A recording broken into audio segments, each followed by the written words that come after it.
Good afternoon, everybody, and welcome back to another installment of Scott Selections here for Tuesday, September 10th. Before we get into today's play of the day, we'll quickly recap what happened yesterday.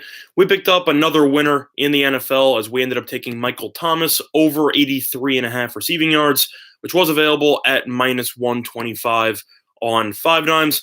Not only did we actually win the prop, we actually managed to win it by halftime as Michael Thomas entered the half with 90 receiving yards before finishing the thrilling game with about 136. So we were able to cash that with ease. Truth is, I was either going to give out that or the over 53.5, I believe it was, for Kamara rushing yards, which ended up winning also, as Kamara ended up having roughly 97. So we ended up picking up a nice winner. In terms of football, though, we did go, in terms of the leans, we did go 3-1. We were wrong about the Saints with the minus 6.5. They simply started out too slow. However, we were right about the over. We were right about the Raiders, and we were right about the Raiders under. So it was definitely a solid day for the leans in NFL. So far, football's been very kind to us. College football, I forgot how many picks I've given out. I'll look more into it.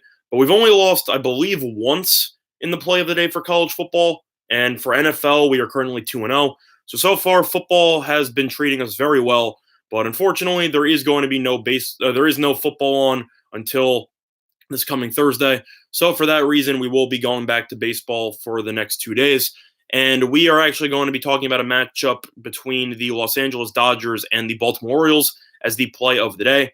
And in terms of the play, we are going to be taking the Los Angeles Dodgers at their team total over 6.5, which is available at plus 100 at 5 dimes. Now, the main reason why we are going to be doing this, first of all, Buehler's on the mound for the Dodgers. I know he's a great pitcher and all, but the Dodgers are guaranteed 9 at-bats because of the fact that they're going to be on the road. Plus, the Dodgers have scored at least 9 runs in each of Buehler's last 2 starts, so they have been giving him a decent amount of run support. Pitching for the Orioles in this game will be Ty Blatch, who has been terrible this season. He's 1-2 with a 10.95 ERA. To make matters worse, he has already faced the Dodgers earlier in April. He was with the Giants at the time, so he has not been in Camden Yards. But in AT&T Park, which is known, in Oracle Park, I should say, which is known for, being a pitcher's-friendly ballpark, he got absolutely shelled. And if you look at his numbers against the Dodgers this season, he went 3 1/3, gave up 7 runs, and his ERA against the Dodgers this season is 18.9. Plus, the Dodgers are batting .412 against him so far this season. Definitely not a good sign. Now, it is worth mentioning here that the Dodgers will be using a DH, of course, which is something that's worth mentioning in the American League ballpark. So the Dodgers normally prolific lineup will be even a little bit stronger as the pitcher will not have to bat in the 9 spot. But overall, Baltimore has a terrible starting pitcher on the mound. He was decent in his last start. However, he has not pitched at home in a while. And he also, so far this season, his ERA at night is 15.88, and his ERA at home is 14.81. I simply don't trust him here. I think he's going to get destroyed. And it is worth mentioning that the Orioles also possess the worst bullpen in the league in terms of ERA. So even if Blatch does get shelled for about 5 runs in 2 innings and then end up pulling him, I think the Orioles should give up at least 3-4 runs out of the bullpen, if not more. So I definitely think that's 6.5. I know it's a high team total, but in Camden, with the wind blowing out at roughly 9 miles an hour to left center field, I definitely think that the Dodgers should get over this total. I think the Dodgers should score at least 8-9 runs in this game. So for that reason, the play of the day will be on the Los Angeles Dodgers team total, which is at over 6.5 at plus 100 on 5 dimes. Now to transition over to some leans for the rest of the baseball card. As a whole, I want to give out the Yankees, but I can't because realistically, they haven't announced who's pitching yet. Do I think it really matters? No. Edwin Jackson's actually been decent so far with the Tigers, but the Yankees have officially eliminated the Red Sox from the contention for the division yesterday, which was definitely very happy for me as a Yankees fan. But overall, looking at the card, lean to the Braves minus 1.5 here. I know Vargas has been decent lately. Fried has been fantastic. I know I gave out the Braves yesterday on the lean on the money line at like plus 120 or something. They ended up winning outright as Aaron Nola simply got rocked in the first 2 innings. Braves have been clicking. They've won 10 of their last 11. The Phillies, they did win 2 games against the Mets. Congratulations. I don't think the Phillies are that good.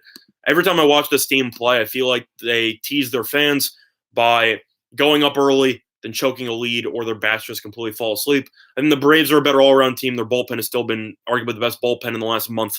And for that reason, I definitely think that the Braves should be the side here at a -1.5. Looking at the rest of the card here, this might sound like a really bold play.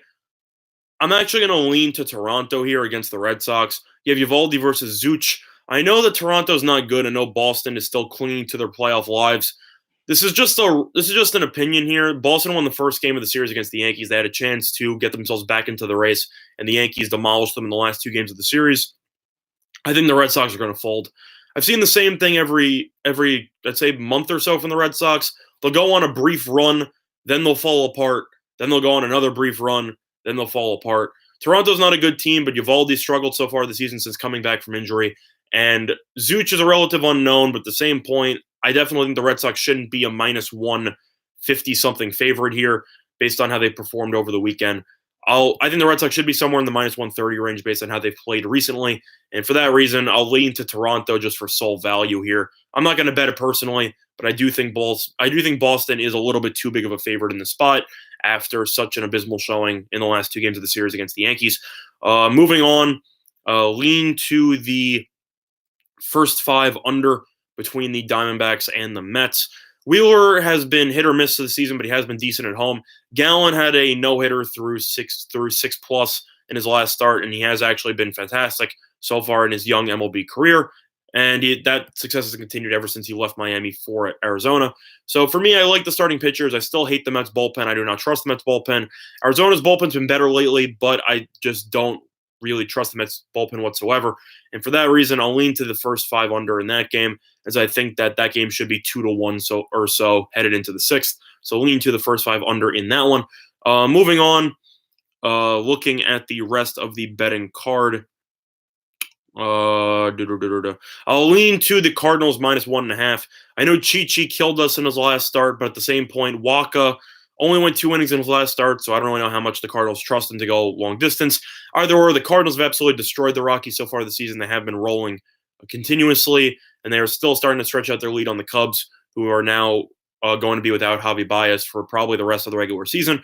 Cardinals know that they have the division title in their crosshairs, and I definitely think that the St. Louis Cardinals should come out focused, and they should be able to win this game. I think -150 is too low. I know Chi pitched well in his last start, but that's a small sample size. If you look at him as a whole, he's been one of the worst pitchers in baseball. So for that reason, lean to the Cardinals -1.5 on that one. Other than that, though, before we conclude today's video, quick reminder of our sponsor, PointsBet, all-in sportsbook in New Jersey. A couple of great deals for you. Up to 2 risk-free bets up to $1,000. If you're betting on any sports and you end up losing, you simply get your money back, which is a great promotion PointsBet uses that I wish more sportsbooks would use. Other than that, though, play of the day one last time on the Los Angeles Dodgers team total, which is available at 5 dimes, over 6.5 at +100. Other than that, though, that's going to over this installment of Scott Selections here for Tuesday, September 10th. And good luck to all of you and your respective bets today. Bye, everyone.